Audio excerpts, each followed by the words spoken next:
पूरे दुनिया में हिंदू धर्म एक धर्म ऐसा है, हिंदू संस्कृति एक संस्कृति ऐसी है कि जहां के महिलाओं के बदन पर जो भी आभूषण है वो आभूषण है, खास करके माथे पे बिंदी होती है। अन्य धर्मों में आपको दिखेगी नहीं।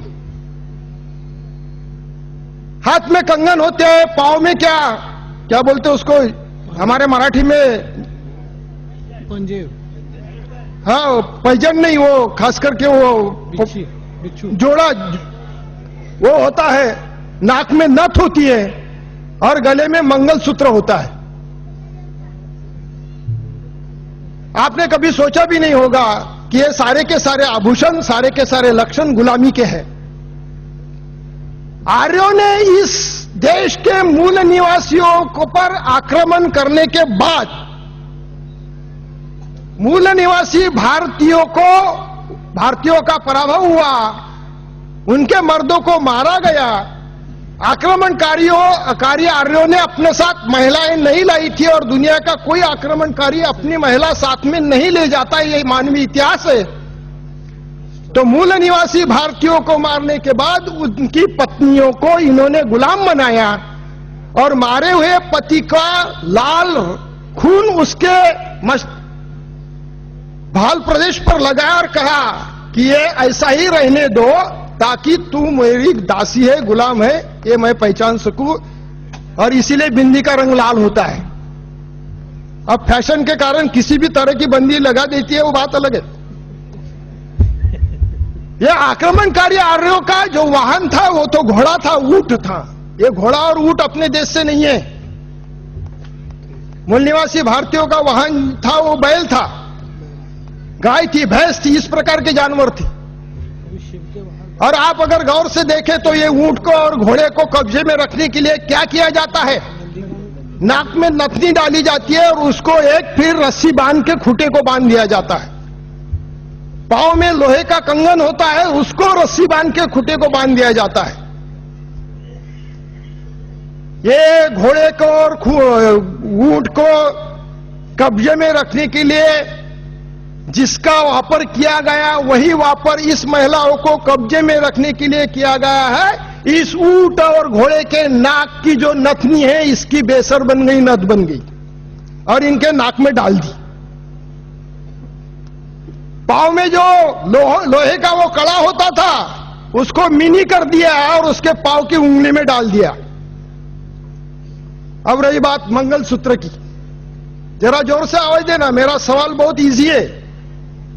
मंगल का अर्थ क्या होता है? मंगल का अर्थ शुभ्र होता है, धवल होता है, सफेद, व्हाइट, पवित्र होता है। पवित्र का रंग अगर सफेद होता है, मंगल का रंग अगर सफेद होता है, तो फिर मंगल सूत्र इसका रंग काला कैसे हुआ? जरा सोचिए।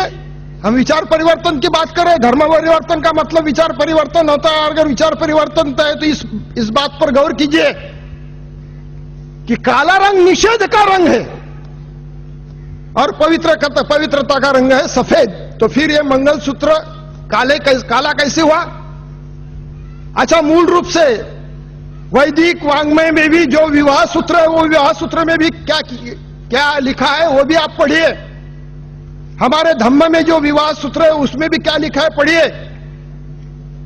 आग के इर्द गिर्द वो पति पत्नी, होने वाले पति पत्नी अपने अंगूठे को सफेद धागा बांधते थे और उसमें भी महिला आगे होती थी, पुरुष पीछे होता था। यानी नवरी आगे होती, दुल्हन आगे होती थी और दुल्हा पीछे होता था। उनके अंगूठे को एक सफेद धागा बांधा जाता था और फिर वो आग के घूमने के बाद, प्रतिज्ञा लेने के बाद, वो जो सफेद धागा है वो दोनों के गले में डाल दिया जाता था और वो सफेद जो धागा था वो मरे तक के दोनों को अपने गले में रखना पड़ता था, इसलिए कि ये विवाहित है, ये पहचाना जाए। फिर ये काला कैसे हुआ? काला कैसे हुआ? ये तो आक्रमणकारी थे। ये आक्रमणकारियों ने इनके गले में जो काला मंगलसूत्र बांधा वो क्या है? तो ये घोड़ा और ऊंट था। उनके गले में जो रस्सियां डाली जाती थी वो ऊल से बनती थी, लोकर, वो ऊल से बनती थी और उसका रंग काली, काली मेंढिया जो होती है, काली मेंढियों से जो रस्सी बनती है, उधर नारियल की रस्सी नहीं बनती, जहां से ये कॉकेशियन पर्वत से आए हुए लोग हैं, वो काले रंग की वो रस्सी मंगलसूत्र के नाम पर ये गुलाम दासी जिसको बनाया उसके गले में डाल दिया और कालांतर में उसका ही मंगलसूत्र बन गया। मैंने मेरे जीवन साथी को कोर्ट मैरिज करने के बाद बताया, वो तो बड़ी सज धज के आई थी मायके से, तो मैंने कहा ठीक है, एक दिन तो ठीक है, आप आ गई है और ये जो दिख रहा है इसका इतिहास मैं आपको बता देता हूं, अगर समझ में आता है तो क्या करना क्या नहीं करना सोचना। और उसको मैंने गुलामी का पूरा इतिहास जैसे बता दिया, उसी वक्त उसने निकाल के फेंक दिया कि नहीं रे बाबा, एक आजाद मानसिकता के, एक आजाद विचार के, पूरी तरह से जो स्वतंत्रता का कड़वा समर्थक है, उसके साथ अगर मुझे संसार करना है तो उसकी मैं जीवन साथी हूं, उसकी मैं मित्र हूं, उसकी मैं पत्नी नहीं हूं। पत्नी का मतलब क्या होता है, पति का मतलब क्या होता है, कभी सोचा आपने? पत्नी का मतलब होता है पत्नी, पुरुषों का पतन करने वाली, और पति का मतलब क्या होता है, महिलाओं की पत बढ़ाने वाला। शब्दों का निर्माण भी कैसे होता है देखिए आप। इसीलिए मैं कभी ये मेरी पत्नी है, धर्म पत्नी है, ऐसा उल्लेख कभी नहीं करता। कोई भी बताए, प्रदीप जी से पूछिए, हम तो रात दिन साथ में रहते हैं नागपुर शहर के अंदर, कोई नहीं बोलेगा। मैं जीवन साथी कहता हूं, मैं मेरी मित्र कहता हूं, और 27 साल हो गए उसी प्रकार से व्यवहार कर रहे हैं, किसी भी प्रकार का गुलामी का आभूषण उसके बदन पे नहीं है। यह धम्म संस्कृति है, यह धम्म संस्कृति है। धम्म संस्कृति ने कहा कि सेल्फ आइडेंटिफिकेशन, हिंदुत्व नाम का जो आइडेंटिफिकेशन गए हजारों साल से हमारे इर्द गिर्द घूम रहा था, हमारे बदन पे था, हमारे चेहरे पर था, हमारे कृतियों पर था, हमारे भाषा पर था, हमारे व्यवहार पर था, हमारे सोच पर था। ये जो ब्राह्मणवादी आइडेंटिफिकेशन था, ये हिंदुत्ववादी जो आइडेंटिफिकेशन था, बाबा साहब को लगता था अगर इनको मैं धम्म की दीक्षा देता हूं और धम्म का ज्ञान अगर ये लेते हैं तो ये हिंदुत्ववादी जो आइडेंटिफिकेशन इसका त्याग करेंगे, ब्राह्मणवादी आइडेंटिफिकेशन जो इसका त्याग करेंगे, धम्म के संस्कृति का स्वीकार करेंगे और अपना जो आइडेंटिफिकेशन इस देश के अंदर अपने इनका आइडेंटिफिकेशन होगा, वो धम्म का आइडेंटिफिकेशन होगा, धम्म की पहचान। मैं आपसे बड़ी नम्रता से पूछता हूं कि जिन्होंने धम्म का स्वीकार किया है, क्या आइडेंटिफिकेशन है उनका? मुसलमानों का आइडेंटिफिकेशन होता है, क्रिश्चियनों का आइडेंटिफिकेशन होता है, सिखों का आइडेंटिफिकेशन होता है, जैनों का आइडेंटिफिकेशन होता है। तो हमने अगर धम्म का स्वीकार किया है तो हमारा भी धम्म हमारा आइडेंटिफिकेशन होना चाहिए। मगर 60 साल हो गए, 50 साल हो गए, हम अपना आइडेंटिफिकेशन नहीं बना सके। क्यों नहीं बना सके? इसलिए कि हम धम्म का स्वीकार तो किए मगर धम्म संस्कृति का स्वीकार नहीं कर सके।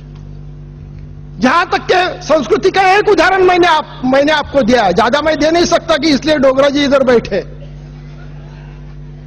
सभ्यता की मैं बात करता हूं, सभ्यता की जब बात करता हूं, उस पर सोचता हूं तो मुझे बहुत अच्छा लगता है, बहुत अच्छा लगता है। मैं राष्ट्रीय स्वयं संघ के कॉलेज में लेक्चरर हूं। मैं राष्ट्रीय स्वयं संघ ने चलाए हुए एक कॉलेज में लेक्चरर हूं मराठी का। 89 को मैं वहां लगा। मेरे कॉलेज में सबसे ज्यादा जो मेरे सहकारी है वो ब्राह्मण समाज से है, मगर सामने जब आते हैं तो उनको मैं कहता हूं जय भीम, तो उनको पसंद आए ना पसंद आए, वो बोलते हैं जय भीम। और जब मैं आगे जाता हूं तो जानबूझकर पीछे देखता है तो वो देखते रहता है ऐसा, क्योंकि उसको मालूम है कि ये जानबूझकर, दैट्स माय आइडेंटिटी, जय भीम इज माय आइडेंटिफिकेशन। धम्म शब्द सभ्यता का आइडेंटिफिकेशन अगर कोई है तो जय भीम है। तो जय भीम अगर धम्म सभ्यता का आइडेंटिफिकेशन है तो हमारे इटिकेट्स एंड मैनर्स, हमारे इटिकेट्स एंड मैनर्स की जब बात सभ्यता में आती है तो वो भी धम्म के अनुसार होनी चाहिए।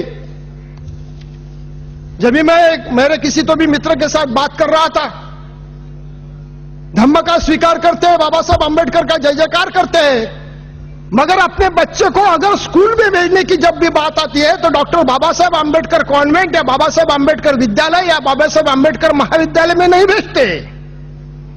उनको फिर आरएसएस ने चलाया हुआ कॉन्वेंट लगता है या किसी मिशनरी ने चलाया हुआ कॉन्वेंट और स्कूल लगता है। मैं मेरे कई सारे साथियों को पूछते रहता हूं कि आपका बच्चा कहां पढ़ता है? नाम तो बाबा साहब का लेते हो, नाम तो धम्म का लेते हो, बच्चा कहां पढ़ता है? तो आरएसएस के कॉलेज में, आरएसएस के कुल में, आरएसएस के कॉन्वेंट में, जहां सरस्वती पूजन होता है, सावित्रीबाई फुले का पूजन नहीं होता। इसलिए कि वो सभ्यता को भी हमने स्वीकार नहीं किया।